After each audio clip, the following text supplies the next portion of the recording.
ಸರ್ವಧರ್ಮ ವೀಕ್ಷಕರಿಗೂ ಸಾಧಕಿಯ ಸಾಧನೆ ಕಾರ್ಯಕ್ರಮಕ್ಕೆ ಸ್ವಾಗತ. ಇದು ಚಾನಲ್ ಅಭಿನಯ ಟಿವಿ. ನಾನು ಲೇಖನ.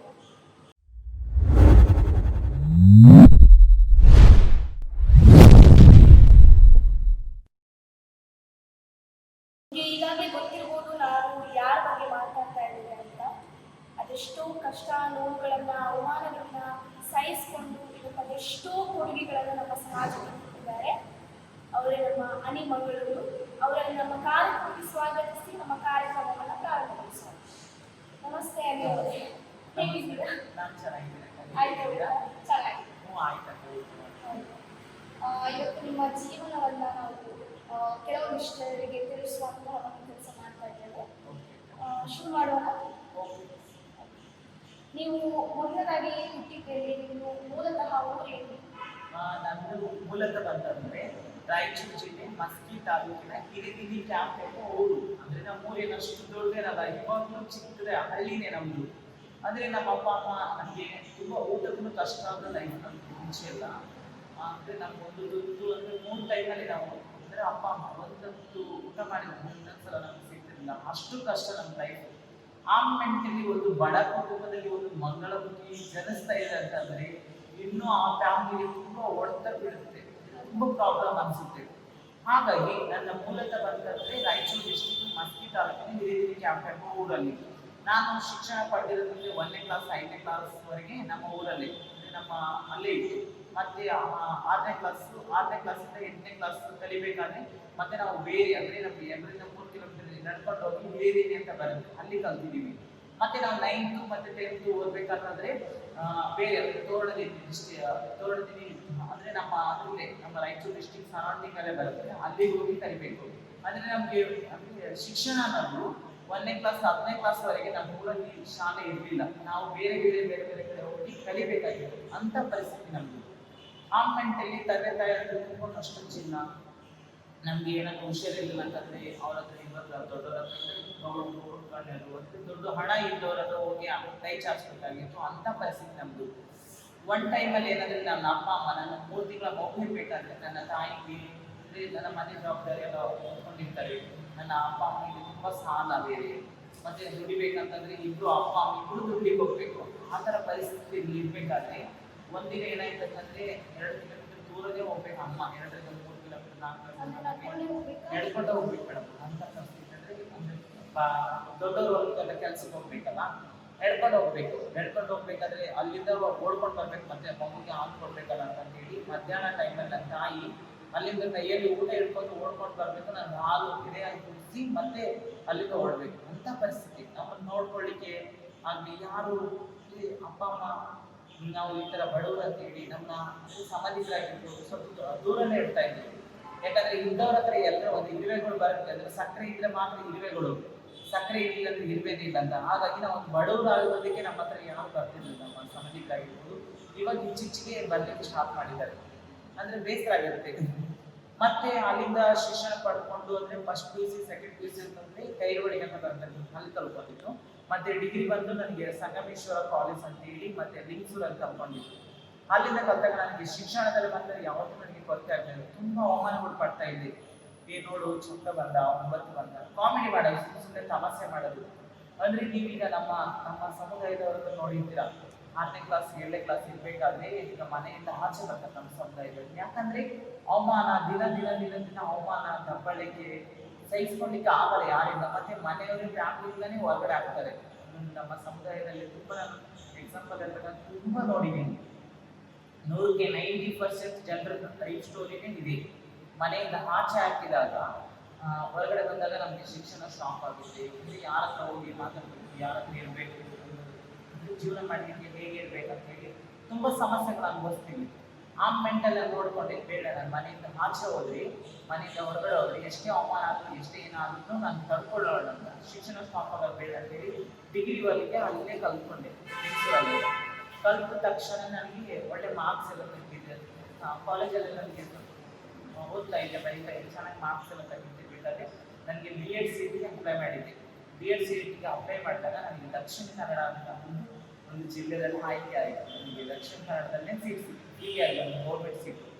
ನಾನು ದಕ್ಷಿಣ ಕನ್ನಡಕ್ಕೆ ಬಂದಿರ್ಬೇಕಂದ್ರೆ ದಕ್ಷಿಣ ಕನ್ನಡ ತುಳುನಾಡಿನ ಜನರಿಗೆ ನಾನು ಯಾವತ್ತೂ ಕೈ ಎತ್ತಿ ಹಿಡಿದಿದ್ದೀನಿ. ಯಾಕಂದ್ರೆ ತುಂಬಾ ಒಳ್ಳೆ ಜನ, ಅಂದ್ರೆ ಎಲ್ಲರೂ ದೈವ ಭಕ್ತರು, ಅಂದ್ರೆ ದೈವಗಳಿಗೆ ತುಂಬಾ ಬೆಲೆ ಕೊಡುವಂತಹ ಊರಿದು. ಅಂದ್ರೆ ಯಾರಿಗಾದ್ರೂ ಕೆಟ್ಟದಾಗಿ ಮಾತಾಡುವಂಥದ್ದು ಯಾರಿಲ್ಲ. ಅಂದ್ರೆ ಒಬ್ರು ಬೆಳೀತಾ ಇದ್ದಾರೆ ಅಂತ ಹೇಳಿದ ಮೇಲೆ ಒಬ್ರು ಮೆಟ್ಲಾಗಲಿಕ್ಕೆ ಇಷ್ಟಪಡ್ತಾರೆ ಇಲ್ಲಿ ಜನಗಳು. ನನಗೆ ತುಂಬಾ ಖುಷಿ ಆಗುತ್ತೆ. ಹಾಗಾಗಿ ನಾನು ಇಲ್ಲಿಗೆ ಬಂದಿರ್ಬೇಕಾದ್ರೆ ನನ್ನ ಹಾವಭಾವ ದಿನದಿಂದ ದಿನಕ್ಕೆ ಚೇಂಜಸ್ ಆಗ್ತಾ ಹೋಗ್ತಿದ್ದೆ. BEd ಕಲಿಬೇಕಾದ್ರೆ ಸರ್ಕಾರಿ ಶಿಕ್ಷಣ ಮಹಾವಿದ್ಯಾಲಯ ಮಂಗಳೂರು ಅಂತ ಹೇಳಿ ಈ ಕಾಲೇಜಲ್ಲಿ ನಾನು ಕಲಿತಿರ್ಬೇಕಾದ್ರೆ ನನ್ನ ಹಾವಭಾವಗಳು ದಿನದಿಂದ ದಿನಕ್ಕೆ ಹೆಣ್ಣಿದ್ದಾನೆ. ನಮ್ಮಲ್ಲಿ ಹಾರ್ಮೋನ್ಸ್ ಅಂದ್ರೆ 6ನೇ ಕ್ಲಾಸ್ 7ನೇ ಕ್ಲಾಸ್ ಇರ್ಬೇಕಾದ್ರೆ ಹಾರ್ಮೋನ್ಸ್ ಎಲ್ಲ ತುಂಬಾ ಚೇಂಜಸ್ ಆಗ್ತಾ ಹೋಗುತ್ತೆ. ಅಂದ್ರೆ ನಾವು ಉಟ್ಕೊಂಡಿರೋದೆಲ್ಲ ಅವರು ಡ್ರೆಸ್ ಆಗಿರ್ಬೋದು, ಆದ್ರೆ ನಮ್ಮ ಮನಸ್ಸಿನ ಫೀಲಿಂಗ್ಸ್ ಆಗಿರ್ಬೋದು, ನನ್ನ ಮಾತಾಡುವಂಥ ರೀತಿ ಆಗಿರ್ಬೋದು ಹೆಣ್ಣಿನ ತರ ದಿನಕ್ಕೆ ಬದಲಾವಣೆ ಆಗುತ್ತೆ. ಹಾಗಾಗಿ ನಾನು BEd ಕಲಿತಿರ್ಬೇಕಾದ್ರೆ ನನಗೂ ಒಂದು ಹೆಣ್ಣಾಗಬೇಕು, ನಾನು ಒಂದು ಬದಲಾಗಬೇಕಂತ ಹೇಳಿ ತುಂಬಾ ಆಸೆಯಿಂದ ನಾನು ಇಲ್ಲೆಲ್ಲ ಇದ್ರೆ ಮತ್ತೆ ಯಾರಾದ್ರೂ ಸಮಸ್ಯೆ ಮಾಡ್ಬೋದು, ನನ್ನ ಕಾಲೇಜಲ್ಲಿ ಸರ್ಗಳಾಗಿರ್ಬೋದು, ಸ್ಟೂಡೆಂಟ್ ನನ್ನ ಫ್ರೆಂಡ್ಸ್ಗಳಾಗಿರ್ಬೋದು, ಯಾರಾದ್ರೂ ನೋಡಿದ್ರೆ ನನ್ನ ಬಗ್ಗೆ ಕೆಟ್ಟದಾಗಿ ಚೀಪ್ ಅಂತ ತಿಳ್ಕೊಳ್ತಾರೆ ಅಂತ ಹೇಳಿ ನಾನು ಇಲ್ಲಿಂದ ಸೀದಾ ನಾನು ಬ್ಯಾಂಗ್ಳೂರ್ಗೆ ಹೋದೆ. ನಮ್ಮ ಸಮುದಾಯದಲ್ಲಿ ಒಳ್ಳೆಯವರು ಇದ್ದಾರೆ, ಕೆಟ್ಟವರು ಇದ್ದಾರೆ ಮೇಡಮ್. ಎಲ್ಲರೂ ಒಳ್ಳೆಯವರು ಅಂತ ಹೇಳಕ್ಕಾಗಲ್ಲ, ಎಲ್ಲರೂ ಕೆಟ್ಟವರು ಅಂತ ಹೇಳಕ್ಕಾಗಲ್ಲ. ಆ ಥರ ಸಮುದಾಯ ನನಗೆ ಯಾವ ಥರ ಅಂತಂದ್ರೆ ಕೆಟ್ಟ ಸಮುದಾಯ ಅಂತಂದ್ರೆ ನಮ್ಮ ಸಮುದಾಯದಲ್ಲಿ ನನ್ನನ್ನು ದುಡಿಸ್ಲಿಕ್ಕೆ ಡೈಲಿ ಹಣ ತರಬೇಕು, ಇಷ್ಟು ಕಲೆಕ್ಷನ್ ಮಾಡಿ ನಮ್ಗೆ ಹಣ ತರಬೇಕು, ಇಲ್ಲಾಂದ್ರೆ ನಿಮ್ಗೆ ಊಟ ಇಲ್ಲ, ಆ ಥರ ಇಲ್ಲ. ಯಾಕಂದ್ರೆ ನಮಗೆ ಆಶ್ರಯ ಬೇಕು. ಆಶ್ರಯ ಅಂದ್ರೆ ಯಾರು ಒಂದು ಗಂಡು ಆಶ್ರಯ ಕೊಡಲ್ಲ, ಒಂದು ಹೆಣ್ಣು ಆಶ್ರಯ ಕೊಡಲ್ಲ. ನಮ್ಮ ಸಮುದಾಯದಲ್ಲಿ ಹೋಗಿ ನಾವು ಜೀವನ ಮಾಡಬೇಕು. ನಾವು ಹೆಣ್ಣಾಗಿ ಬದಲಾವಣೆ ಆಗ್ಬೇಕಂತಂದ್ರೆ ನಮ್ಮ ಸಮುದಾಯದವರು ಆಶ್ರಯ ಪಡಿಬೇಕು. ಅಂತ ಆಶ್ರಯ ಪಡೆದು ಕೆಲವರೆಲ್ಲ ಒಂದು ಬಿಸ್ನೆಸ್ ಅಂತ ಹೊಂದಿದ್ದಾರೆ. ಯಾವ ಥರ ಅಂತಂದ್ರೆ ಈಗ ನಾವು ಹೊಸದಾಗೆಲ್ಲ ಹೋದಾಗ ನಮ್ಮ ಹತ್ರನೇ ಪ್ರತಿಯೊಂದು ಮನೆ ಕೆಲಸ ಆಗಿರ್ಬೋದು ಎಲ್ಲ ನಾವು ಮಾಡೋದು ಪರವಾಗಿನ ಮಾಡ್ತೇವೆ. ಆದರೆ ನಮಗೆ ಹೊಡೆಯೋದು ಬಿಡೋದು ಸಿಗರೆಟ್ ಅನ್ನೋದೆಲ್ಲ ಕೈಗೆ ಮೈಗೆಲ್ಲ ಸುಡೋದು ತುಂಬ ಚಿತ್ರಹಿಂಸೆ. ನಮಗೆ ತಲೆಯಲ್ಲಿ ಇಯರ್ ಕೊಟ್ಟಂತ ನಾವು ನೋಡ್ತಿರೋಷ್ಟು ಹೆಚ್ಚು ಇವಾಗಲೂ ಇದೆ ತಲೆಯಲ್ಲಿ. ಅದೆಲ್ಲ ಸಮಸ್ಯೆ ಅನುಭವಿಸ್ಬೇಕು. ಮತ್ತೆ ಕೆಲವೊಬ್ಬರನ್ನ ಎಷ್ಟೋ ಜನಗಳು ನಮ್ಮ ಸಮುದಾಯದಲ್ಲಿ ಈಗಲೂ ನರಕ ಅನುಭವಿಸ್ತಾ ಇದ್ದಾರೆ. ದಿನಕ್ಕೆ ನೋಡ್ಲಿಕ್ಕೆ ತುಂಬಾ ಬೇಸರ ಆಗುತ್ತೆ. ಯಾವಾಗ ನಾವು ಧ್ವನಿ ಎತ್ತುವಾಗಿಲ್ಲ, ಧ್ವನಿ ಎತ್ತಿದ್ರೆ ಪೊಲೀಸವರು ಅವರೇ ಕೊಂಡ್ಕೊಂಡಿರ್ತಾರೆ.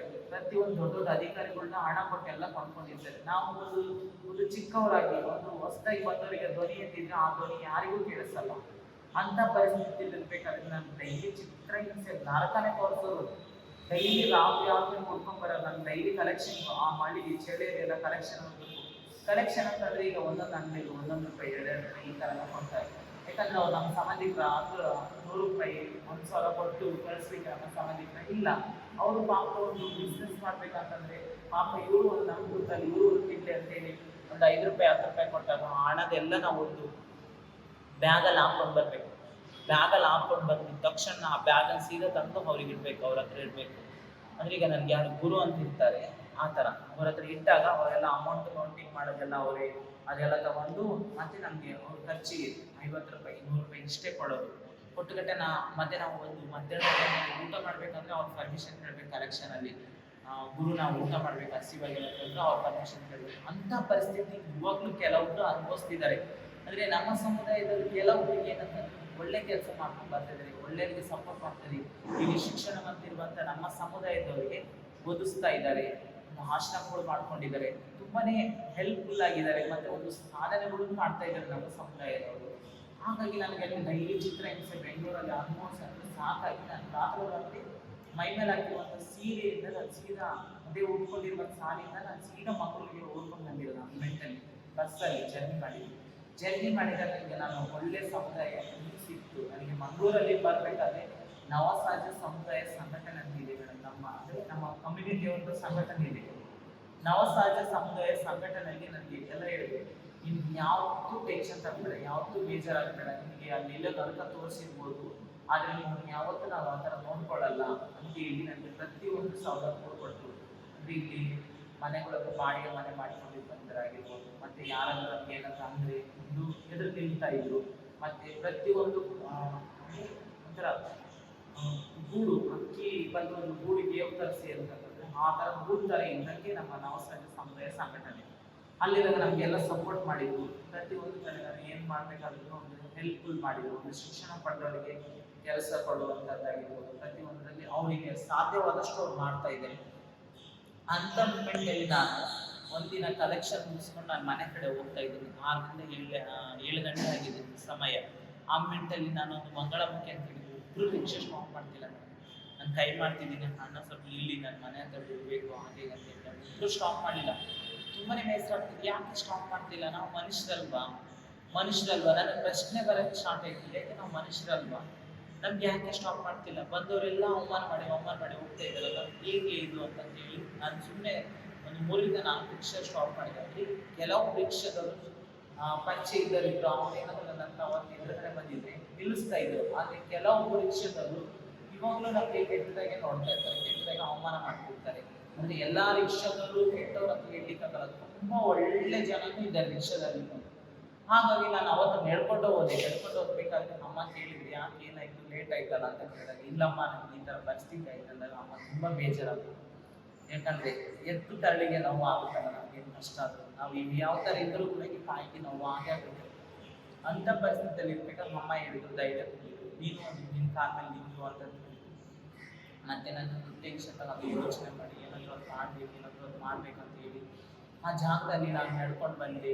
ಆ ಜಾಗದಲ್ಲಿ ಯಾರಾದರೂ ಗರ್ಭಿಣಿ ಮಹಿಳೆಯರು ಯಾರು ಇದ್ರೆ, ನಮ್ಮ ವಯಸ್ಸಲ್ಲಿ ಮಂಗಳಮುಖಿಯರು ಯಾರು ಇದ್ರು, ಎಷ್ಟು ಸಮಸ್ಯೆ ಅನುಭವಿಸ್ಬೇಕಾಗಿತ್ತಲ್ಲ ಅಂತೇಳಿ ಆ ರಾತ್ರಿಯಲ್ಲಿ ಯೋಚನೆ ಮಾಡ್ತಿರ್ಬೇಕಾದ್ರೆ ನನ್ನ ಮೈಂಡಲ್ಲಿ ಒಂದು ಬರ್ತದೆ, ಏನೋ ಒಂದು ಮಾಡಬೇಕು ಅಂತ ಹೇಳಿದಾಗ ನಾನು ರಿಕ್ಷಾಗಳು ಫೈನಾನ್ಸ್ ಅದ್ರ ಬಗ್ಗೆ, ಆಟೋ ರಿಕ್ಷಾದ ಬಗ್ಗೆ ಯೋಚನೆ ಬಂತು. ಪ್ರತಿಯೊಂದು ಬ್ಯಾಂಕಲ್ಲಿ ಮತ್ತು ಫೈನಾನ್ಸ್ ವ್ಯವಹಾರದಲ್ಲಿ ನಾನು ಎಲ್ಲರ ಹತ್ರ ಲೋನ್ ಎಲ್ಲ ತಗೊಂಡು ಫೈನಾನ್ಸಲ್ಲಿ ಬ್ಯಾಂಕಲ್ಲಿ ತಗೊಂಡು ಮತ್ತು ನಾನು ಹಂತವಾಗಿ 4 ರಿಕ್ಷಾಗಳನ್ನು ಪರ್ಚೇಸ್ ಮಾಡ್ತೀನಿ. ನನ್ನ ರಿಕ್ಷಾಗಳು ಕುಂತಾರ ಅಲ್ಲೇ ಎಲ್ಲ ಕಡೆ ಆಚೆ ಸೈಡೇ ಓಡಾಡ್ತಾರೆ ಹಳ್ಳಿ ಭಾಗದಲ್ಲಿ. ಯಾಕಂದರೆ ಹಳ್ಳಿಯಲ್ಲಿ ತುಂಬ ಸಮಸ್ಯೆ, ರಸ್ತೆ ಸಮಸ್ಯೆ ಆಗಿರ್ಬೋದು. ಪ್ರತಿಯೊಂದು ಹಾಸ್ಪಿಟ್ಲ್ ಆದರೆ ನಮ್ಮ ಸಿಟಿಯಲ್ಲೆಲ್ಲ ಹೆಜ್ಜೆಗೂ ಹಾಸ್ಪಿಟ್ಲ್ಗಳು ಇದ್ದಾವೆ, ಆದರೆ ಹಳ್ಳಿಯಲ್ಲೆಲ್ಲ ಆ ಥರ ಸವಲತ್ತುಗಳು ಯಾವುದೂ ಇರಲ್ಲ. ಮತ್ತು ಕೆಲವೊಂದು ಕಡೆ ಇರುತ್ತೆ, ಕೆಲವೊಂದು ಕಡೆ ಇರಲ್ಲ. ಅಂಥ ಪ್ರಾಬ್ಲಮ್ ಇರ್ಬೇಕಾದ್ರೆ ನಮ್ಮ ಹಳ್ಳಿ ಕಡೆ ಎಲ್ಲ ಓಡಾಡ್ತಾವೆ ಗಾಡಿಗಳು. ಮತ್ತು ನನ್ನ ರಿಕ್ಷಾದಲ್ಲಿ ನಾನು ಪ್ರತಿಯೊಬ್ಬರಿಗೆ ಬರೆಸ್ತೆ. ನನ್ನ ರಿಕ್ಷಾದವ್ರಿಗೆ ಹೇಳಿದೆ, ಗರ್ಭಿಣಿ ಮಹಿಳೆಯರಿಗಾಗಿರ್ಬೋದು, ವಯಸ್ಸಿನ ಮಕ್ಕಳ ಬಗ್ಗೆ ಮನೆ ಬರಲಿ, ಉಚಿತವಾಗಿ ಕರ್ಕೊಂಡೋಗಿ ಹಾಸ್ಪಿಟಲ್ಗೆ ಆಗಿರ್ಬೋದು, ಅವ್ರಿಗೆ ಏನಾದರೂ ಕೆಲಸ ಕಾರ್ಯಗಳು ಸ್ವಲ್ಪ ಹೆಲ್ಪ್ ಮಾಡಿ ಅಂತ ಹೇಳಿ ಎಲ್ಲ ರಿಕ್ಷಾದವರು. ಮತ್ತು ನಾವು ರಿಕ್ಷಾದಲ್ಲಿ ಬರೆಸಿದ್ದೀವಿ, ಈ ಥರ ಏನಾದರೂ ಮಾಡಬೇಕು ಪಾಪ ಅವರಿಗೆ ಹೆಲ್ಪ್ ಆಗಲಿ ಅಂತ ಹೇಳಿ ಇದರಲ್ಲಿ ಬರ್ತಿದ್ದೀವಿ. ಗರ್ಭಿಣಿ ಮಹಿಳೆಯರಿಗೆ, ವಯಸ್ಸಾದ ಮಕ್ಕಳ ಮಕ್ಕಳಿಗೆ ಉಚಿತ ನಮ್ಮ ರಿಕ್ಷಾದಲ್ಲಿ ಉಚಿತ ಅಂತ ಹಾಕಿದ್ದೀವಿ. ಆ ಥರ ಆಗಿರೋದು ಅದರಿಂದ 200 ರೂಪಾಯಿ ಎಲ್ಲ ಕಲೆಕ್ಷನ್ ಎಲ್ಲ ಕೊಡ್ತಾರೆ. ಆ ರಿಕ್ಷಾ ಎಲ್ಲ ಓಡಿಸಿರ್ತಲ್ಲ, ಅದರಿಂದ 200 ರೂಪಾಯಿ ಎಲ್ಲ ಕಲೆಕ್ಷನ್ ಎಲ್ಲ ಬಂದಾಗ ಆ 200 ರೂಪಾಯಿ ದುಡ್ಡಿಂದ ನಾನು ಒಂದು ಅನಾಥಾಶ್ರಮ ಆಗಿರ್ಬೋದು, ರೋಡ್ ಬಳಿ ಮನೆಯಿಂದ ಮಲಗಿರ್ತಾರಲ್ಲ, ಎಷ್ಟೋ ಪಾಪ ನೋಡ್ಲಿಕ್ಕೆ ಎಷ್ಟು ಬೇಸರ ಆಗುತ್ತೆ ಅಂತಂದರೆ, ಒಬ್ಬರಿಗೆ ಕೈ ಕಾಲು ಇರಲ್ಲ, ಮನೆಯಿಂದ ಆಚೆ ಹಾಕಿರ್ತಾರೆ, ಅಷ್ಟೆಲ್ಲ ಸಮಸ್ಯೆ ಅನುಭವಿಸ್ತಾರೆ. ಅಂಥವ್ರಿಗೆ ಮತ್ತೆ ನಾಯಿಗಳಿಗೆ, ಬೆಕ್ಕುಗಳಿಗೆ ತುಂಬ ಸಮಸ್ಯೆಗಳಿರ್ತವೆ. ರೋಡಲ್ಲೆಲ್ಲ ಆಕ್ಸಿಡೆಂಟ್ ಆಗಿರ್ತಮ್ಮ, ತುಂಬ ಊಟ ಇಲ್ಲಾರ್ದೆ, ನೀರಿಲ್ಲಾರ್ದೆ ಮಲಗಿರ್ತಾರೆ. ಅಂಥವಕ್ಕೆ ನಾನು ಆ ರಿಕ್ಷಾದಿಂದ ಬಂದಿರುವಂಥ ಹಣದಿಂದ ಸೇವ್ ಮಾಡಿ ಇಂಥ ಕೆಲಸಗಳನ್ನ ನಾನು ಮಾಡ್ತಾ ಇದ್ದೀನಿ. ಈಗ ನೀವು ಹೇಳಿದ್ರಿ ಸ್ಕೂಲ್ ಟೈಮಲ್ಲಿ ನನಗೆ ಫೀಲಿಂಗ್ಸ್ ಎಲ್ಲ ಚೇಂಜ್ ಆಗ್ತಿರುತ್ತೆ ಅಂತ.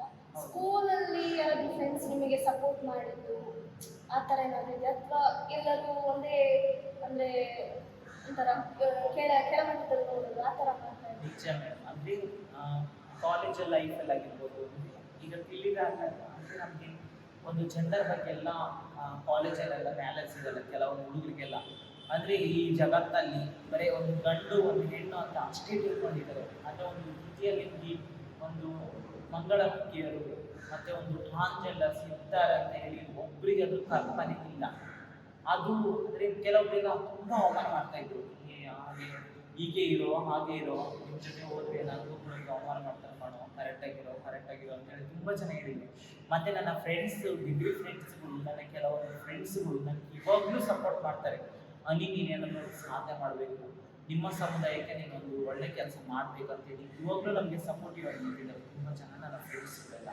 ಹಾಗಾಗಿ ನನಗೆ ಕೆಲವರು ಅವಮಾನ ಇಲ್ಲ, ಏನಾದರೂ ನನಗೆ ಡೈರಿಯಲ್ಲಿ ಅವಮಾನ ಆಗಿ ಸಹಿಸ್ಕೊಂಡು, ಅಂದರೆ ನಾನೊಂದು ಏನಾದರೂ ಅಚೀವ್ಮೆಂಟ್ ಮಾಡೋವರೆಗೆ ನಾನು ಏನಾದರೂ ಕುಗ್ಗಬಾರ್ದು ಅಂತೇಳಿ ನಾನು ಎಷ್ಟೋ ಅವಮಾನಗಳನ್ನು ನಾನು ಕರ್ಕೊಂಡು ಬಂದಿದ್ದೀನಿ. ಅಂದರೆ ನನ್ನ ಫ್ರೆಂಡ್ಸ್ಗಳ ಎದುರುಗಡೆನೂ ಅವಮಾನ ಆಗಿದೆ, ನನ್ನ ಸರ್ಗಳು ಕೆಲವರು ಸರ್ಗಳು ಅವಮಾನ ಮಾಡಿದ್ದಾರೆ, ಕೆಲವು ಊರಿನ ಜನಗಳು ಅವಮಾನ ಮಾಡಿದ್ದಾರೆ. ರೋಡಲ್ಲಿ ಹೋಗ್ತಾ ಇರ್ಬೇಕು, ನಾವು ನಡ್ಕೊಂಡೇ ಹೋಗ್ಬೇಕು ಅಂತಂದರೆ ಯಾವ ಸಾರಿಗೆ ಸವಲತ್ತುಗಳೆಲ್ಲ ಇರಲಿಲ್ಲ, ನಾವು ನಡ್ಕೊಂಡೇ ಕಾಲೇಜಿಗೆ ಹೋಗ್ಬೇಕು, ಅಲ್ಲಿಂದ ದಾರಿಯಲ್ಲೂ ಅವಮಾನ ಆಗಿದೆ. ಆದರೆ ನಾವು ಓದೋದಕ್ಕೆ ಬಿಟ್ಟಿಲ್ಲ. ಒಂದು ಶಿಕ್ಷಣ ಒಂದು ಶಕ್ತಿಯಾಗಿ ನಿಲ್ಲಬೇಕಂತೇಳಿ ನಾನು ಮುಂದೆ ನುಗ್ತಾ ಇದ್ದೆ. ನಿಮ್ಮದು ಫ್ಯಾಮಿಲಿ ರೆಸ್ಪಾನ್ಸ್ ಹೇಗಿತ್ತು? ಈ ಥರ ಫೀಲಿಂಗ್ಸ್ ಆಗ್ತಾ ಇರೋದು ಹೌದು ಮೇಡಮ್. ಈಗ ಅಂದ್ರೆ ಈಗ ಯಾರಿಗಾದ್ರೂ ಬೇಸರ ಆಗುತ್ತೆ. ನನ್ನ ಫ್ಯಾಮಿಲಿಯಲ್ಲಿ ಆಗಿರ್ಬೋದು, ನಾವು ಬಡ ಕುಟುಂಬದಾಗಿರ್ಬೋದು, ಶ್ರೀಮಂತರಾಗಿರ್ಬೋದು, ಯಾವ ಫ್ಯಾಮಿಲಿಯಲ್ಲಿ ಏನು ಅನ್ಕೊಂಡಿರ್ತಾರೆ ಅಂದರೆ ನನ್ನ ಮಗ ಮುಂದೆ ಓದಿ ಡಾಕ್ಟರ್ ಆಗ್ತಾನೆ, ಇಂಜಿನಿಯರ್ ಆಗ್ತಾನೆ, ಏನೋ ಒಂದು ದೊಡ್ಡ ದೊಡ್ಡ ಅಧಿಕಾರಿ ಆಗ್ತಾನೆ ಅಂತ ಕನಸು ಹೊತ್ಕೊಂಡಿರ್ತಾರೆ ಪ್ರತಿಯೊಬ್ಬರು ತಂದೆ ತಾಯಿ ಮನೇಲಿ. ತಂದೆ ತಾಯಿಗಳು ಡೈಲಿ ಯೋಚನೆ ಮಾಡ್ತಾರೆ, ಕನಸು ಕಾಣ್ತಾ ಇರ್ತಾರೆ ಮಕ್ಕಳ ಮೇಲೆಲ್ಲ. ಆದರೆ ನನ್ನ ಮಗ ಬೆಳೀತಾ ಬೆಳೀತಾ ಒಂದು ಮಂಗಳಮುಖಿಯಾಗಿ ಬದಲಾವಣೆ ಆದಾಗ ಎಷ್ಟು ಬೇಜಾರಾದ ನನ್ನ ಅಪ್ಪ ಅಮ್ಮ ತುಂಬಾನೇ ತಲೆ ಎತ್ಕೊಂಡು ತಿರ್ಗಾಡ್ಲಿಕ್ಕೆ ಆಗ್ಲಿಲ್ಲ ಅಂತ ಪರಿಸ್ಥಿತಿ ಆಯಿತು. ಮಗನ ಓದಕ್ಕಂತ ಕಳಿಸಿದ್ರಂತೆ, ಆ ಮಗ ನೋಡಿದ್ರೆ ಈಗ ನನಗೆ ಚುಚ್ಚು ಚುಚ್ಚು ಮಾತಿಗೆ ನನ್ನ ತಾಯಿ ಊಟ ನೀರು ಎಲ್ಲ ಬಿಟ್ಟು ನನಗೆ ಬಿಟ್ಟಿದ್ದೆ ಅಂಥ ಪರಿಸ್ಥಿತಿ. ಮತ್ತು ನನ್ನ ಅಪ್ಪ ಹೋಟೆಲಲ್ಲೆಲ್ಲ ಟೀ ಕುಡ್ಲಿಕ್ಕೆಲ್ಲ ಕಳ್ಳಾಗಿದ್ದ. ಅಂದರೆ ಈಗ ಹೋಗಿ ಈ ಇತರ ಮಗ ನೋಡಿ, ಇವ್ರ ಮಗ ನೋಡಿ ಅಂತೇಳಿ ನನ್ನ ಅಪ್ಪನಿಗೆ ತೋರಿಸಿ ಅಪಮಾನ ಮಾಡ್ತಿದ್ರು. ಅಂದರೆ ನನ್ನ ಅಪ್ಪ ಮನೇಲೇ ಕೂತ್ಕೊಳ್ಳೋ ಪರಿಸ್ಥಿತಿ ಬಂದಿತ್ತು. ಮತ್ತು ನನಗೆ ಕೆಲಸ ಕಾರ್ಯಗಳೆಲ್ಲ ಯಾವುದೂ ಇಲ್ಲ ಅವನಿಗೆ ಮನೇಲಿ ಕೂತ್ಕೊಂಡು. ಮತ್ತು ನನ್ನ ತಮ್ಮನವರಾಗಿರ್ಬೋದು, ಹೊರಗಡೆ ಹೋಗ್ಬೇಕಾದ್ರೆ ಫ್ರೆಂಡ್ಸ್ಗಳೆಲ್ಲ ಅವಮಾನ ಆಗ್ತಿದ್ದಾರೆ, ನಿಮ್ಮ ಅಣ್ಣ ಹೀಗಾದ, ನಿಮ್ಮ ಅಣ್ಣ ಹೀಗಾದ, ತುಂಬ ಬೇಸರ ಪಟ್ಟದ್ದು ಮನೆಯಲ್ಲಿ. ಮತ್ತು ಇವಾಗ ನಾನು ಏನಾದರೂ ಒಂದು ಹಂತಕ್ಕೆ ಬೆಳೀತಾ ಇದ್ದೀನಿ ಅಂದರೆ ನನ್ನ ಫ್ಯಾಮಿಲಿ ತುಂಬ ಸಪೋರ್ಟ್ ಮಾಡ್ತಾ ಇದ್ದಾರೆ. ಅಂದರೆ ನಾವು ಫೈನಾನ್ಸಿಗೆ ನಾವು ಇಂದ ಉಳಿದಿರ್ಬೋದು, ಆದರೆ ನಮ್ಮ ಪ್ರೀತಿ ವಿಶ್ವಾಸದಲ್ಲಿ ನನ್ನ ಅಪ್ಪ ಅಮ್ಮ ಯಾವತ್ತೂ ಕಡಿಮೆ ಮಾಡಲಿಲ್ಲ. ಎತ್ತವರಿಗೆ ಹೆಗ್ಗಣ ಮುದ್ದ ಅಂತ ಹೇಳ್ತಾರೆ. ಬೇರೆ ನನ್ನ ಫ್ಯಾಮಿಲಿ ನನ್ನ ಸಮುದಾಯದವರಿಗೆ ನಾನೆಲ್ಲ ಆಚೆ ಹಾಕಿರ್ಬೋದು ತಂದೆ ತಾಯಿಗಳು, ಆದರೆ ನನ್ನ ಅಪ್ಪ ಅಮ್ಮ ಯಾವತ್ತೂ ನನ್ನ ಬೆನ್ನು ಎಲುಬಾಗಿ ನನ್ನ ಹಿಂದನೇ ಇದ್ದಾರೆ. ಅಂದರೆ ನಿಮಗೆ ಬೆಂಗಳೂರಿಗೆ ಹೋಗ್ರಿ ಅಂತ ಹೇಳಿದ್ರು. ಕಾರಣ ಏನು ಅಂತ ಹೋಗ್ಲಿಕ್ಕೆ? ಕಾರಣ ಮೇಡಮ್ ಇಷ್ಟೇ, ನಾನೀಗ ಮಂಗಳೂರಲ್ಲಿ ನಾನು ಓದ್ತಾ ಇದ್ದೀನಿ, ಸ್ಟಡಿ ಮಾಡ್ತಾ ಇದ್ದೀನಿ. ಇಲ್ಲಿ ನಾನು ಪರಿಚಯ ಜನಗಳೆಲ್ಲ ನನಗೆ ಪರಿಚಯ ಆಗಿರ್ತಾರೆ, ನನ್ನ ಫ್ರೆಂಡ್ಸ್ಗಳು ಪರಿಚಯ ಇರ್ತಾರೆ, ಮತ್ತು ನನ್ನ ಸರ್ಗಳಾಗಿರ್ತಾರೆ, ಎಲ್ಲರೂ ಪರಿಚಯ ಇರ್ತಾರೆ. ನಾನೇನಾದರೂ ಈಗ ಒಂದು ಬಿಗಿ ಥರ ಡ್ರೆಸ್ ಮಾಡ್ಕೊಂಡು ತಿರುಗಾಡಿದಾಗ ಹೇಗಾಗ್ಬೋದು, ನನ್ನ ಕಾಲೇಜ್ ಮರ್ಯಾದೆಯಾಗಿ ಉಳ್ಕೋಬೋದಾ, ಏನೋ ನನ್ನ ಫ್ರೆಂಡ್ಸ್ಗಳೆಲ್ಲ ಬಿಡ್ತಾರೆ, ಯಾಕೋ ಈ ಥರ ಅದೇ, ಯಾಕೋ ಈ ಥರ ಮಾಡ್ತಿದ್ಯಾ ಅಂತ ಅವಮಾನ ಮಾಡೇನಂತೆ. ಮತ್ತು ನನ್ನ ಸರ್ಗಳು ಎಲ್ಲರೂ ಈ ಥರ ನನಗೆ ಅನ್ಬಾರ್ದು, ಅವರಿಗೆ ಅವಮಾನ ಆಗಬಾರ್ದು ಅಂತೇಳಿ ನಾನು ನನ್ನ ಬೆಂಗಳೂರಿಗೆ ಇನ್ನು ಮಂಗಳಮುಖಿ ಅಂತ ಹೇಳಿ ಒಂದು ಪ್ರೊಸೀಜರ್ ಒಂದು ಎಷ್ಟು ಅಮೌಂಟ್ ಬೇಕಾಗುತ್ತೆ ಅಂತ, ಪರ್ಫೆಕ್ಟಾಗಿ ಮಂಗಳಮುಖಿ ಆಗಬೇಕು ಅಂತ ಒಂದಿಷ್ಟು ಅಮೌಂಟ್ ಬೇಕು ಅಂತ. ಆ ಟೈಮಲ್ಲಿ ಅಮೌಂಟಿಗೆಲ್ಲ ಹೇಗೆ ಅರೇಂಜ್ ಮಾಡ್ತಾ ಇದ್ದೀವಿ? ಅಂದರೆ ಮೇಡಮ್ ನಾವು ಕಲೆಕ್ಷನ್ ಹೋಗ್ತೀವಿ. ಈಗ ನಮ್ಮ ಸಮುದಾಯದವರಿಗೆ ಗೌರ್ಮೆಂಟ್ ಯಾವ ಸವಲತ್ತನ್ನು ಕೊಟ್ಟಿಲ್ಲ. ನಾವೊಂದು ಭಿಕ್ಷಾಟನೆ ಅವನ್ನ ಮಾಡ್ಕೋಬೇಕು, ಇನ್ನೊಬ್ಬರಿಗೆ ದೇಹ ಮಾರಿ ದುಡ್ಡು ಮಾಡಬೇಕು, ಇದೇ ಎರಡೇ ಆಪ್ಷನ್ಸ್ ಕೊಟ್ಟಿದ್ದಾರೆ. ಸರ್ಕಾರದ ಸವಲತ್ತುಗಳು 1% ರಿಸರ್ವೇಷನ್ ಅಂತ ಹೇಳಿ ರೀಸೆಂಟ್ಲಿ ಬಂದಿದೆ. ಮುಂಚೆ ಯಾವ ಜಾಬ್ ಕೊಡ್ತಿರಲಿಲ್ಲ, ಏನು ಕೊಡ್ತಿರಲಿಲ್ಲ. ಈಗ ರೋಡಲ್ಲಿ ಎಷ್ಟು ಜನ ಅವಮಾನ ಮಾಡಿಸ್ಕೊಂಡೇ ದುಡಿಬೇಕು ಅಂತ ಪರಿಸ್ಥಿತಿ ನಮ್ಮದು. ಆ ಮೆಂಟಲ್ಲಿ ನಮಗೆ ಸರ್ಜರಿ ಬೇಕಾದರೆ ಒಂದು ಕಲೆಕ್ಷನ್ ಮಾಡಬೇಕು. ಯಾಕಂದರೆ ಫ್ಯಾಮಿಲಿ ಅಂದರೆ ಅಪ್ಪ ಅಮ್ಮ ದುಡ್ಡು ಶ್ರೀಮಂತರೇನಲ್ಲ, ನಾವೇ ದುಡ್ಡು ಹೊಂದಿಸಬೇಕು, ನನ್ನ ಫ್ಯಾಮಿಲಿಯನ್ನು ಸಾಕಬೇಕು ಅಂಥ ಪರಿಸ್ಥಿತಿಯಲ್ಲಿ ನಾವು ಕಲೆಕ್ಷನ್ ಮಾಡಬೇಕು ಅಂತ ದುಡ್ಡಿದ್ದೆಲ್ಲ ಸೇವ್ ಮಾಡಿಕೊಂಡು ನಾವು ಸರ್ಜರಿ ಪ್ರೋಸೆಸ್ ಅಂತ ಹೇಳ್ತೀವಿ. ಸರ್ಜರಿಯಲ್ಲಿ ನಾವು ದೇಹನೇ ಚೇಂಜಸ್ ಮಾಡ್ಕೊಂಡು ಹೆಣ್ಣಿನ ಬದಲಾವಣೆ ಫೀಲಿಂಗ್ಸ್ ಎಲ್ಲ ಇರಬೇಕಾದ್ರೆ ಪೂರ್ತಿ ಹೆಣ್ಣಾಗಬೇಕಂತ ಹೇಳಿ ನಾವು ಸರ್ಜರಿ ಪ್ರೋಸೆಸ್ ಎಲ್ಲ ಇರುತ್ತೆ. ಅಂದರೆ ತುಂಬ ನಾರಕ ಆಗೋ ಪರಿಸ್ಥಿತಿ ಮಾತ್ರ. ಒಂದು ಗಂಡು ಮಕ್ಕಳು ತಿಂಗಳನ್ನೆಲ್ಲ ತೆಗೆದು ಹೆಣ್ಮಕ್ಳೆಲ್ಲ ಪ್ರೊಸೀಜರ್ ಮಾಡ್ತಾರಲ್ಲ, ಅಷ್ಟು ನರಕ. 11 ದಿನವರೆಗೆ ನನ್ನ ಬೆಡ್ಡಲ್ಲಿ ಈ ಥರ ಮಲಗಿಸ್ತಿರ್ತಾರೆ ಮೇಡಮ್. ಬೆಡ್ಡಲ್ಲಿ ಮಲಗ್ತಿರ್ಬೇಕಾದ್ರೆ ಆ ಬ್ರೆಡ್ಡಿನ ಹನಿಗಳು ಡೈಲಿ ತಟ್ ಹಿಡಿತಿರ್ತಾವೆ. ಅಷ್ಟು ಬ್ಲಡ್ ಹೋಗುತ್ತೆ ಆ ಮೆಂಟಲ್ಲಿ, ಹೋಗ್ತಾ ಇರುತ್ತೆ. ಇಷ್ಟು ನರಕ ಅಂದರೆ ನಮಗೆ 35 ದಿನ 40 ದಿನ ರೆಸ್ಟ್ ಬೇಕೇ ಬೇಕು. ಮಲಗ್ದಲ್ಲೇ ಮಲಗಬೇಕು, ಏನು ಮಾಡೋಕ್ಕಾಗಲ್ಲ. ತುಂಬಾ ಕಷ್ಟದ ಲೈಫ್ ಆ ಮೆಂಟಲ್ಲಿ. ನಮ್ಮ ಸಮುದಾಯದವರು ನಾನು ಅಷ್ಟೊತ್ತಿಗೆ ನಾನು ಮಂಗಳೂರಿಗೆ ಬಂದಿದ್ದಾರೆ. ಬೆಂಗಳೂರಿಂದ ನಾನು ಮಂಗಳೂರಿಗೆ ಬಂದಾಗ ಇಲ್ಲೆಲ್ಲ ನನಗೆ ನೋಡ್ತಾ ಇತ್ತು. ಅಂದರೆ ಊಟ ಮಾಡಿಸೋದಾಗಿರ್ಬೋದು, ಸ್ನಾನ ಮಾಡಿಸೋದಾಗಿರ್ಬೋದು, ಒಂಥರ ಒಂದು ಜೋಕರ ಮಗು ಥರ ಜೋಕರ ಮಾಡಿದೆ ನಾನು. ಈಗ ಅಷ್ಟು ಚೇಂಜ್ ಆಗುವಾಗ ನಿಮ್ಮದು ಮನೆಯಲ್ಲೆಲ್ಲ ಗೊತ್ತಿತ್ತ? ಹಾಂ ಗೊತ್ತಿತ್ತು. ಅಂದರೆ ಈಗ ನಾನು ಚೇಂಜಸ್ ಎಲ್ಲ ಮಾಡ್ತಿದ್ದೆ, ಹುಡುಗಿ ಥರ ಮಾಡ್ತಿರೋದು ಸಾಮಾನ್ಯವಾಗಿ ಗೊತ್ತಿತ್ತು ಮೇಡಮ್. ಅಂದರೆ ಇಷ್ಟೆಲ್ಲ ಬದಲಾವಣೆ ಆಗಿ ಲಿಂಗ ಪರಿವರ್ತನೆ ಮಾಡಿಸ್ಕೊಂಡು ಪೂರ್ತಿ ಸಂಪೂರ್ಣ ಹೆಣ್ಣಾಗ್ತಿದೆ ಅಂತ ಹೇಳಿ ಯಾರಿಗೂ ಗೊತ್ತಿರಲಿಲ್ಲ. ನಾನು ಸರ್ಜರಿ ಮಾಡಿಸ್ಕೊಂಡು ಮನೆಗೆ ಹೋದಾಗ ಎಲ್ಲರೂ ಶಾಕ್ ಆಗಿ ತುಂಬ ಹತ್ತರು, ತುಂಬ ಕೂಗಿದ್ರು, ತುಂಬ ಅಳ್ತಾ ಇದ್ರು ಮನೇಲೆಲ್ಲ. ಏನು ಈ ಥರ ಆಗುತ್ತೆ ಅಂತ, ನಿನ್ನ ಲೈಫ್ ನೀನು ಹಾಳು ಮಾಡ್ಕೊಬೇಕು ಅಂತ. ನನ್ನ ಲೈಫ್ ನಾನು ಹಾಳು ಮಾಡ್ಕೊಂಡಿಲ್ಲಮ್ಮ. ಯಾಕಂದರೆ ನಾನು ಒಬ್ಬಳೇ ಏನಲ್ಲ, ಈ ಕರ್ನಾಟಕದಲ್ಲಿ ಆಗಿರ್ತೀನಿ, ಪ್ರಪಂಚದಲ್ಲಿ, ಜಗತ್ತಲ್ಲಿ ಎಲ್ಲರೂ ನಮ್ಮ ಸಮುದಾಯದವರು ಇದ್ದಾರೆ. ಶಿವ ಪಾರ್ವತಿ, ನಾವು ಕೈ ಮುಗಿಯುವಂಥ ಶಿವ ಪಾರ್ವತಿ ಯಾರು? ಅರ್ಧನಾರೀಶ್ವರ, ಅಂತ ಗಂಡು ಅರ್ಧ ಹೆಣ್ಣು ಅಂತ ದೇವರಿಗೆ ನೀವು ಕೈ ಮುಗಿತೀರಾ, ಹೋಗಿ ಕಾಯಿ ಕರ್ಪೂರ ಎಲ್ಲ ಹೂವೆಲ್ಲ ಹಾಕ್ತೀರಾ, ಆದ್ರೆ ನಿಜವಾದ ಬಂದಿರುವಂತ ಮಂಗಳಮುಖಿಗೆ ನೀವು ಅವಮಾನ ಮಾಡ್ತೀರಾ ಅಂತ ನನಗೆ ಈ ತರ ಪ್ರಶ್ನೆ ಮಾಡಿದಾಗ ನನ್ನ ಅಪ್ಪ ಅಮ್ಮ ಅವಾಗ ತಿಳ್ಕೊಂಡು ಎಲ್ಲರೂ ಹೇಳಿದ್ರು, ಈ ತರ ಸಮುದಾಯ ಒಳಗಿದೆ, ಹೀಗೆ ಇರ್ತಾರೆ, ಹೀಗೆ ಜೀವನ ನಡೀತಾರೆ, ಇವ್ರ ಲೈಫ್ ಬರೀ ಭಿಕ್ಷಾಟನೆ ಒಂದು ಲೈಂಗಿಕ ವೃತ್ತಿ ಅಲ್ಲ, ಇವ್ರಿಗೆ ಕೆಲಸ ಕೊಟ್ರೆ ಇವ್ರು ಕೆಲಸ ಮಾಡ್ತಾರೆ ಅಂತ ಹೇಳಿ ನನ್ನ ಅಪ್ಪ ಅಮ್ಮನಿಗೆ ನನ್ನ ಸೋದರ ಮಾವನವರು ಎಲ್ಲ ಹೇಳಿ ಮತ್ತೆ ನನ್ನ ಅಪ್ಪ ಅಮ್ಮ ಸಮಾಧಾನ ಮಾಡಿದ್ರು. ನೀವೀಗ ಇಷ್ಟೆಲ್ಲ ಒಳ್ಳೆ ಕೆಲಸ ಮಾಡ್ತಿದ್ದೀರಾ, ಸಮಾಜಕ್ಕೆ ಕೊಡುಗೆ ಕೊಡ್ತಾ ಇದ್ದೀರಾ. ಈ ಒಂದು ವಿಷಯದಲ್ಲಿ ಮಂಗಳೂರು ಅಂತ ಹೇಳಿದ್ರೆ ನಿಮ್ಗೆ ಎಷ್ಟು ಒಂದು ಯಾವ ರೀತಿ ಪಾತ್ರ ವಹಿಸಿದೆ ಅಂತ ಮಂಗಳೂರಲ್ಲಿ? ನಾನು ಮಂಗಳೂರು ಅಂತ ಹೇಳಿದ್ರೆ ಫಸ್ಟ್ ನಾನು ಕೈ ಮುಗಿತೇನೆ. ಫಸ್ಟ್ ಯಾಕಂದ್ರೆ ನಾನು ಹುಟ್ಟಿದ ಊರಿಗೂ ನಾನು ಜೀವನ ಮಾಡುತ್ತಿರೋಂಥ ಊರನ್ನ ಯಾವತ್ತೂ ನಾನು ಮರೆಯಲ್ಲ, ಯಾವತ್ತೂ ನಾನು ಆ ಊರಿಗೆ ಚಿರಋಣಿಯಾಗಿರ್ತೇನೆ ಹೇಳಲಿಕ್ಕೆ ಇಷ್ಟಪಡ್ತೀನಿ. ಯಾಕಂದ್ರೆ ನನ್ನ ಪ್ರತಿಯೊಂದರಾಗಿರ್ಬೋದು, ನಾನು ಬೇರೆಯಿಂದ ಬಂದಿರ್ಬೋದು, ಬೇರೆ ಜಿಲ್ಲೆದೊಳಗಿರ್ಬೋದು, ಆದ್ರೆ ನಾನು ಇವಾಗ್ಲೂ ನಂಬ್ತಾ ಇರುವಂತಹ ಸ್ವಾಮಿ ಕೊರಗಜ್ಜ ದೈವನೇ. ಯಾಕಂದ್ರೆ ನನಗೆ ಎಲ್ಲದಕ್ಕೂ ಕೈ ಹಿಡಿದಿದೆ ದೈವ.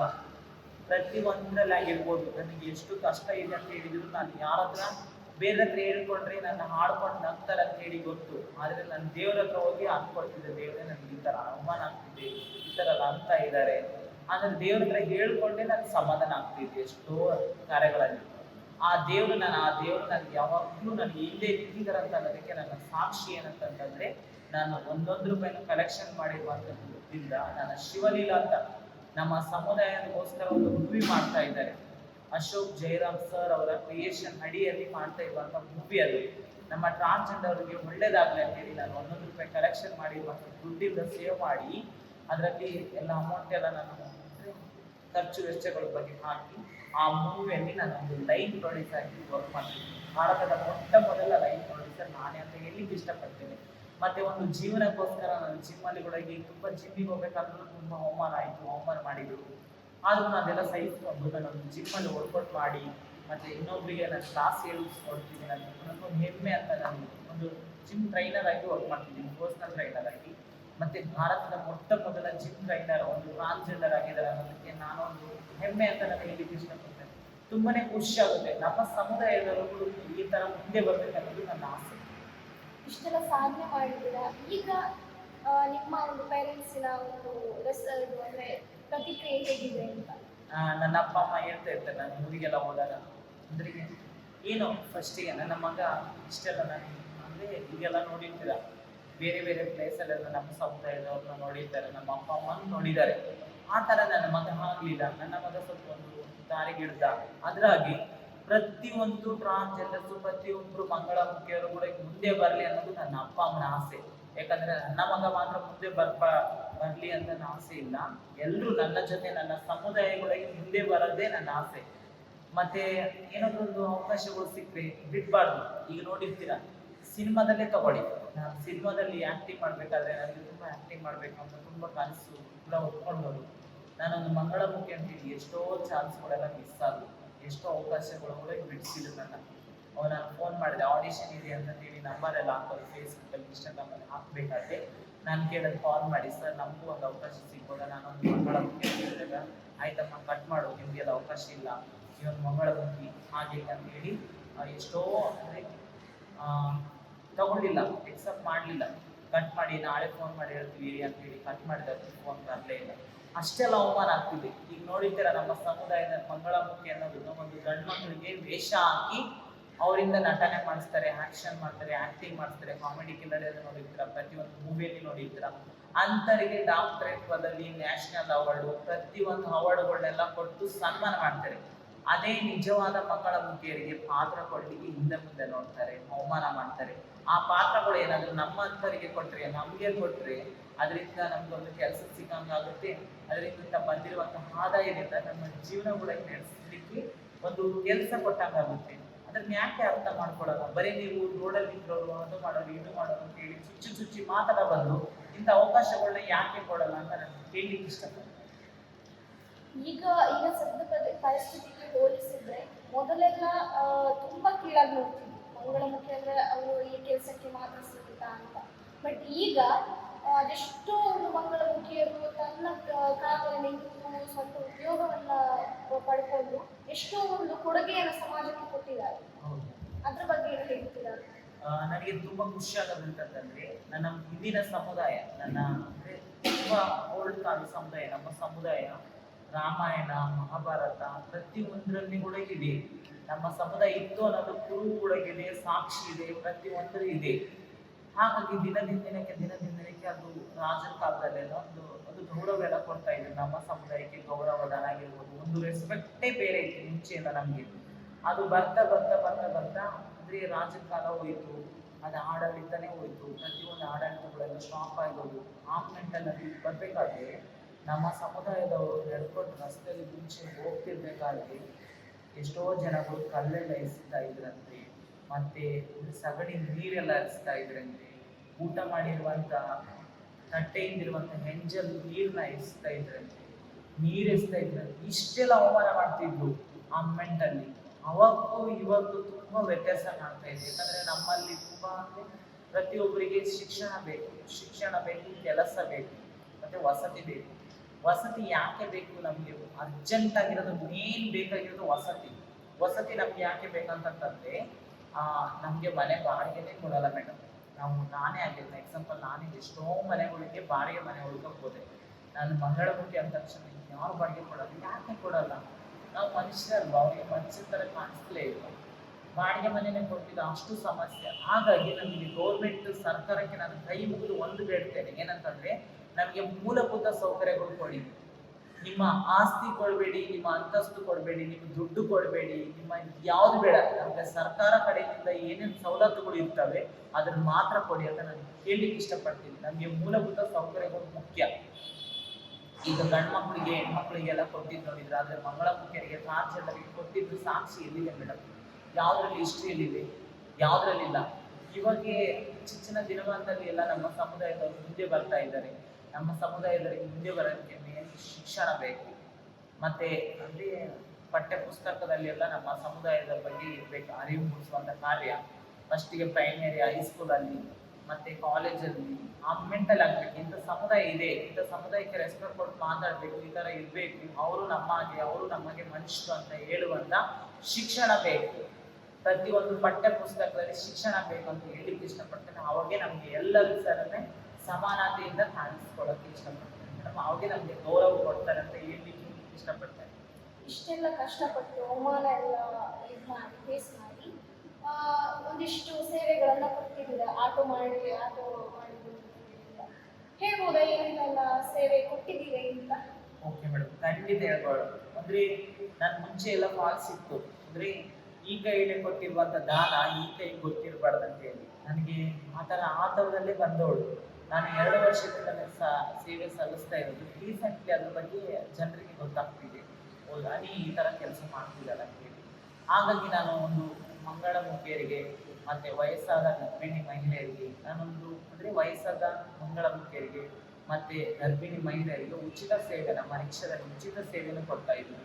ಅದರಿಂದ ಬಂದಿರುವಂತಹ ಆದಾಯದಿಂದ ಎಷ್ಟೋ ಅನಾಥಾಶ್ರಮದಲ್ಲಿ ಊಟದ ವ್ಯವಸ್ಥೆ ಮಾಡ್ತೀವಿ. ರೋಡ್ ಬಡ್ಡೆ ಇರುವಂತ ಎಲ್ಲರಿಗೂ ಊಟದ ವ್ಯವಸ್ಥೆ, ನಾಯಿಗಳಿಗೆ, ಬೆಕ್ಕುಗಳಿಗೆ ಎಲ್ಲ ಊಟದ ವ್ಯವಸ್ಥೆ ಮಾಡ್ತೀವಿ. ಮತ್ತೆ ನಾನು ಒಂದು ಸಿನಿಮಾದಲ್ಲಿ ಕೂಡ ಒಂದು ನಟನೆ ಮಾಡ್ತಾ ಇದ್ದೀನಿ, ಶಿವಲೀಲಾ ಅಂತ ಹೇಳಿದ್ದಾರೆ ಮೇಡಮ್. ಅದರಲ್ಲಿ ಕೂಡ ನಟನೆ ಮಾಡ್ತಿದ್ದೀನಿ, ಅದರಲ್ಲಿ ಖಳನಾಯಕಿಯಾಗಿ ಪಾತ್ರ ಮಾಡ್ತಾ ಇದ್ದೀನಿ. ನನಗೆ ತುಂಬಾ ಖುಷಿ ಆಗುತ್ತೆ. ಇದೇ ತರನೇ ನಮ್ಮ ಸಮುದಾಯದವರಿಗೆ ಕೂಡ ಅವಕಾಶಗಳು ಕೊಡಿ ಅಂತ ಹೇಳಲಿಕ್ಕೆ ಇಷ್ಟಪಡ್ತೇನೆ. ಮತ್ತೆ ಅದೇ ಮೂವಿಯಲ್ಲಿ ನಾನು ಒಂದು ಲೈನ್ ಪ್ರೊಡ್ಯೂಸರ್ ಆಗಿದ್ದೀನಿ ಅನ್ನೋದು ಒಂದು ಹೆಮ್ಮೆ ಅಂತ, ನಾನು ಹೆಮ್ಮೆ ತಟ್ಕೊಂಡು ಹೇಳ್ತೇನೆ, ಹಿರಿಯ ತಟ್ಕೊಂಡು ಹೇಳ್ತೇನೆ. ಮತ್ತೆ ಒಂದು ಜಿಮ್ ಟ್ರೈನರ್, ಪರ್ಸನಲ್ ಟ್ರೈನರ್, ಇಡೀ ಭಾರತದ ಮೊದಲ ಜಿಮ್ ಟ್ರೈನರ್ ಅನ್ನೋದು ನನಗೆ ಒಂದು ಹೆಮ್ಮೆಯಿಂದ ನಾನು ಹೇಳ್ಕೊಳ್ತೀನಿ. ನನ್ನ ಮಂಗಳಮುಖಿಗೆ ಇಷ್ಟೆಲ್ಲ ಆಗಿದೆಯಲ್ಲ, ಒಂದು ಮಂಗಳಮುಖಿಯವರು ಮುಂದೆ ಬರ್ತಾ ಇದ್ದಾರೆ ಅನ್ನೋದಕ್ಕೆ ಸಾಕ್ಷಿ ಕೊಟ್ಟು ಹೇಳ್ತಾರೆ. ಮತ್ತೆ ಇನ್ನೊಂದು ನನಗೆ ಚಿಕ್ಕದಿಂದ ಕನಸಿದೆ. ಮತ್ತೆ ಏನಾದ್ರು ಒಂದು ಬೆಳೀತಾ ನನಗೆ ನೋಡಿರುವಂಥ ಸಮಾಜದಲ್ಲಿ ಯಾವ ತರ ಕಷ್ಟಪಡ್ತಿದ್ದಾರೆ ಜನರು ಅಂತ ಹೇಳಿ ನೋಡಿರುವಂಥ ಈ ಥರದಿಂದ ನಾನೊಂದು ಅಂದ್ರೆ ನಮ್ಮ ಮಂಗಳಮುಖಿಗೋಸ್ಕರನೇ ಈಗ ಅಂದ್ರೆ ಗಂಡು ಮಕ್ಕಳಿಗೆ, ಹೆಣ್ಮಕ್ಳಿಗೆ ನಾಳೆ ಮದುವೆ ಆಗ್ತಾರೆ, ಅವರಿಗೆ ಮಕ್ಕಳಿರ್ತವೆ, ಅವೇ ಮಕ್ಕಳು ನೋಡ್ಕೊಳ್ತಾರೆ, ಯಾವ ಸಮಸ್ಯೆನೂ ಆಗಲ್ಲ ಅಂತ ನಾನು ಅನ್ಕೊಂಡಿದ್ದೀನಿ. ಕೆಲವೊಬ್ಬರೆಲ್ಲ ಮನೆಯನ್ನು ಆಚಂಕಿದ್ದಾರೆ, ತಂದೆ ತಾಯಿಗಳನ್ನ ನೋಡಿದ್ದೀನಿ. ಹಾಗಾಗಿ ನನ್ನ ಸಮುದಾಯಕ್ಕೆ ಗಂಡ ಇರಲ್ವಾ, ಮಕ್ಕಳು ಇರಲ್ಲ, ಯಾರು ಇರಲ್ಲ, ಅಂತರಿಗೋಸ್ಕರ ನಾಳೆ ವಯಸ್ಸಾದ್ಮೇಲೆ ನಾವು ಹೇಗೆ ಜೀವನ ಮಾಡಬೇಕು, ಹೇಗೆ ಇರಬೇಕು, ಯಾರ ಮನೇಲಿ ಆಶ್ರಯದಲ್ಲಿ ಇರಬೇಕು, ತುಂಬಾ ಸಮಸ್ಯೆಗಳು ಅನುಭವಿಸ್ತಾರೆ. ಅಂತರಿಗೋಸ್ಕರ ನಾನು ಒಂದು ಅನಾಥಾಶ್ರಮ ಮಾಡ್ಬೇಕಂತೇಳಿ ತುಂಬಾ ಕನಸಿಟ್ಕೊಂಡಿದ್ದೀನಿ. ಯಾಕಂದ್ರೆ ನನ್ನ ಅಪ್ಪ ಅಮ್ಮ ಏನು ದೊಡ್ಡ ಕೋಟೇಶ್ವರಲ್ಲ, ನಾವೇ ದುಡ್ಡು ತಿನ್ಬೇಕು ಅಂತ ಪರಿಸ್ಥಿತಿ ಜನ. ಕೂಲಿನಲ್ಲಿ ನನ್ನ ಅಪ್ಪ ಅಮ್ಮ ಈಗಲೂ ಕೂಲಿ ಕೆಲ್ಸಕ್ಕೆ ಹೋಗ್ತಾರೆ.